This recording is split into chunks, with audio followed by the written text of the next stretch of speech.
నాగర్ కర్నూలు జిల్లా కల్వకుర్తి వెల్దండలో బీజేపీ శ్రేణులు సంబరాలు చేసుకున్నారు. 2 ఎమ్మెల్సీ స్థానాలను కైవసం చేసుకున్న సందర్భంగా బీజేపీ ఆధ్వర్యంలో బాణసంచా స్వీట్లు పంచి సంబరాలు నిర్వహించారు.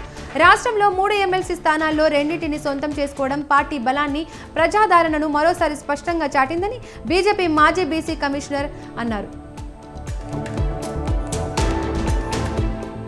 నంద్యాల జిల్లా ఆత్మకూరు బస్టాండ్ సమీపంలోని ఎస్డిపిఐ కార్యాలయంలో హైదరాబాద్ నుండి వచ్చిన ఈడీ అధికారులు కార్యాలయంలో సోదాలు నిర్వహించారు. పోలీసులకు ఎస్డిపిఐ కార్యకర్తల మధ్య తీవ్ర వాగ్వాదం చోటు చేసుకుంది.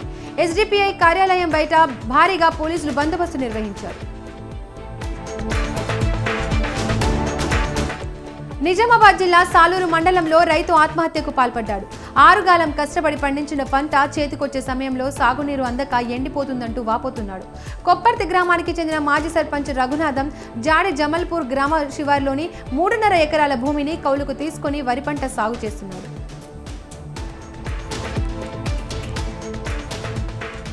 ఎన్టీఆర్ జిల్లా చందర్లపాడు మండలం కేతవీరునిపాడు గ్రామంలో ప్రాచీన దేవాలయమైన సంగమేశ్వరి స్వామి ఆలయంలో మంత్రి నాదెండ్ల మనోహర్ ప్రత్యేక పూజలు నిర్వహించారు.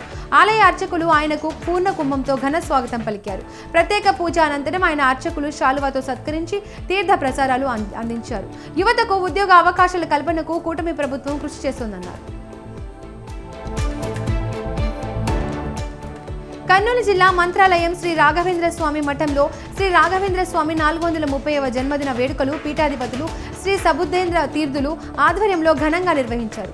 జన్మదిన వేడుకలు పురస్కరించుకొని మూల బృందావనానికి తులసి అర్చన, కనకాభిషేకం, 1000 లీటర్లతో పాలాభిషేకం, మహాపంచామృతి అభిషేకం, మహామంగళహారతి వంటి విశేష పూజలు నిర్వహించారు.